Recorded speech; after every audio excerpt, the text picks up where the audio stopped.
मैंने कहा, तो ठीक है, मैं दीर्घ काल तक चलने वाले संबंध के तरीके जानना चाहता हूँ। और आप कहते हैं कि प्रयोजन के साथ संबंध में प्रवेश करना उनमें से एक है। ईश्वर बोले, हाँ, लेकिन सुनिश्चित कर लो कि तुम और तुम्हारा साथी उस प्रयोजन पर सहमत भी हो। अगर तुम दोनों चेतन मन के स्तर पर सहमत हो जाते हो कि तुम्हारे संबंध का प्रयोजन कोई दायित्व या बाध्यता पैदा करना नहीं है, बल्कि अवसर पैदा करना है, अभिवृद्धि का अवसर, आत्म अभिव्यक्ति का अवसर, अपनी जिंदगी को उनकी उच्चतम क्षमता तक उठने देने का अवसर, अपने बारे में किसी भी मिथ्या या तुच्छ कारण को स्वस्थ करने का अवसर, और अपनी दो आत्माओं के मिलन के माध्यम से ईश्वर के साथ परम मिलन का अवसर। जितनी भी कस्में अब तक तुम लेते आए हो, उनकी बजाय अगर तुम ये कसम लेते हो तो संबंध का श्री गणेश बहुत अच्छा हुआ होगा।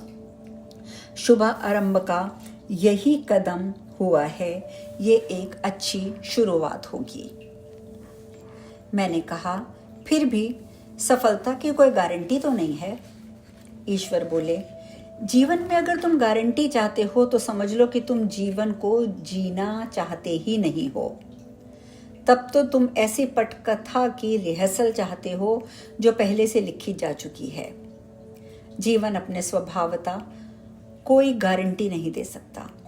यदि कोई गारंटी होगी तो इसका पूरा प्रयोजन ही बेकार हो जाएगा। मैंने कहा, ठीक है, मैं समझ गया। तो अब मैं अपने संबंध की शुरुआत इतनी अच्छी कैसे करूं? किस तरह से मैं उसे चलाए रख सकता हूं? ईश्वर बोले, सबसे पहले तो ये जान लो और समझ लो कि इसमें चुनौतियां भी आएंगी, कठिनाइयां भी आएंगी। उनसे बचने की कोशिश मत करना, उनका स्वागत करना, उनके आने का आभार मानना, उन्हें ईश्वर से प्राप्त उत्तम उपहार समझना, उन्हें उन गौरवशाली अवसरों की तरह देखना जिनके लिए तुम संबंध में आए हो, और जीवन में भी। उस दौरान ये भरपूर कोशिश करना कि तुम अपने जोड़ीदार को शत्रु या विरोधी के रूप में ना देखो। दरअसल किसी भी व्यक्ति को, किसी भी स्थिति को, किसी भी समस्या को कभी भी शत्रु के रूप में मत देखो। हर समस्या को एक अवसर की तरह देखने का नजरिया पैदा करो और वह होने दो।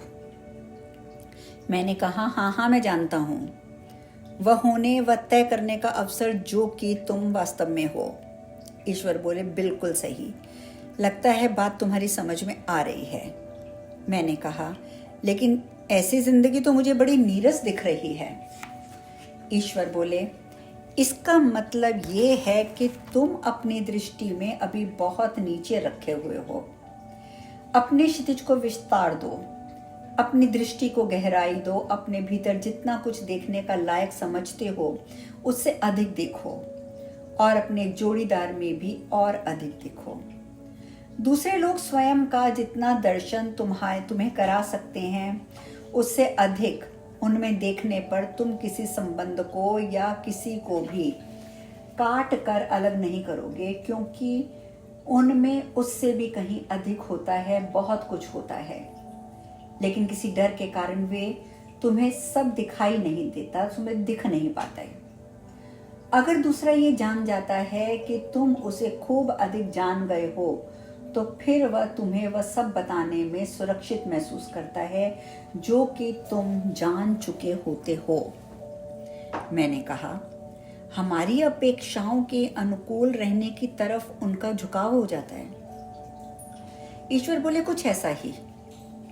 यहां मैं अपेक्षा शब्द से सहमत नहीं हूं। अपेक्षाएं तो संबंधों का सर्वनाश कर देती हैं। इस बात को यूं कह लो कि जैसा हम उनमें देख रहे होते हैं, वैसा ही वे खुद को देखने की ओर प्रवृत्त हो जाते हैं। उनके प्रति हमारा दृष्टिकोण जितना विशाल होगा, अपने उस रूप तक पहुंचने और उसे प्रदर्शित करने की उनकी स्वैच्छिकता भी उतनी ही विशाल होगी, उतनी जितनी की हमने उन्हें जताई होती है। सचमुच आनंद में रहने वाले सभी संबंध क्या यही काम नहीं कर रहे हैं? दूसरे को सुखी स्वस्थ रखने की प्रक्रिया का क्या ये एक भाग नहीं है? वह प्रक्रिया जो कि लोगों को इस बात की अनुमति देती है कि अपने बारे में जो जो मिथ्याएं धारणाएं बनाए रखी हैं उन्हें वे अलविदा कह दें। क्या यही सब मैं यहाँ इस किताब में तुम्हारे लिए नहीं कर रहा हूं? मैंने कहा, जी हाँ। ईश्वर बोले, ईश्वर का काम ही ये है। आत्मा का काम है तुम्हें जगाना, परमात्मा का काम है हर किसी को जगाना। मैंने कहा, ये हम दूसरों को वैसा ही देखते हुए कहा करते हैं जैसा कि वास्तव में वे हैं। उनको ये याद दिलाते हैं कि वे कौन हैं। ईश्वर बोले, तुम ये कर सकते हो, 2 तरीकों से कर सकते हो। उनको ये दिलाते हुए कि वे कौन हैं, ये बहुत कठिन है क्योंकि वे तुम्हारा विश्वास नहीं करेंगे। और ये याद रखते हुए कि तुम कौन हो, ये काफी आसान है क्योंकि इसमें तुम्हें उनके विश्वास की आवश्यकता ही नहीं है, बल्कि तुम्हें अपने ही विश्वास की आवश्यकता पड़ेगी। निरंतर रूप से इसे अभिव्यक्त करते रहना ही अंततः दूसरों को स्मरण कराता रहता है कि वे कौन हैं, क्योंकि वे स्वयं में तुम्हें देखने लगेंगे। शाश्वत सत्य को प्रदर्शित करने के लिए ही अनेक प्रबुद्ध जनों को इस धरती पर भेजा जाता रहा है। जॉन द बैप्टिस्ट जैसे दूसरे लोग भी संदेशवाहक की तरह भेजे गए हैं, जो त्रुटि रहित स्पष्टता के साथ ईश्वर के विषय में बताते हैं। इन विशेष संदेशवाहकों को असाधारण अंतर्दृष्टि से संपन्न किया गया है, साथ ही इस विशेष क्षमता से भी संपन्न किया गया है कि वे शाश्वत सत्य को देख सकें और जटिल अवधारणाओं को इस तरह संप्रेक्षित कर सकें कि वे जनसाधारण को भी समझ में आ जाएं। तुम एक ऐसे ही संदेशवाहक हो। मैंने कहा, क्या मैं? ईश्वर बोले, हाँ। क्या तुम्हें विश्वास नहीं हो रहा? मैंने कहा, लेकिन इस बात को स्वीकार करना तो बड़ा मुश्किल है। मेरा मतलब है कि हर आदमी कुछ खास होना चाहता है, किंतु ईश्वर बीच में ही बोल पड़े, हर आदमी खास ही है। मैंने कहा, लेकिन उसमें अहम प्रवेश कर जाता है। कम से कम मेरे साथ तो ऐसा ही होता है। और फिर वह हमें यह एहसास दिलाने लगता है कि कोई चमत्कारी काम करने के लिए हमारा विशेष चयन किया गया है। उस अहम से मुझे हर समय संघर्ष करना पड़ता है।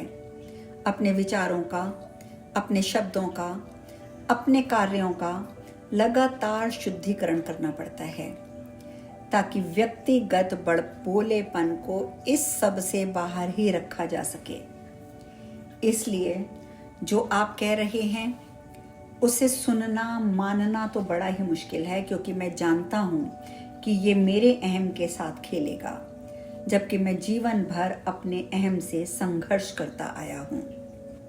ईश्वर बोले, मुझे मालूम है, लेकिन कभी कभी बहुत सफल भी नहीं रहे हो तुम। मैंने कहा, अफसोस कि आपकी ये बात ईश्वर सच है। ईश्वर ने कहा, लेकिन जब भी मामला ईश्वर का रहा है तब तो तुमने अहम को हमेशा पछाड़ा ही है। ऐसी बहुत सी रातें हुई हैं जब तुमने स्पष्टता के लिए प्रार्थना की है, ऊपर वाले से अंतर्दृष्टि के लिए विनती की है। इसलिए नहीं कि तुम स्वयं को समृद्ध कर लो या बहुत मान सम्मान पा सको, बल्कि इसलिए कि गहन पवित्रता में से ज्ञान पाने की उत्सुकता तुम्हारे अंदर थी। मैंने भी कहा, जी हाँ,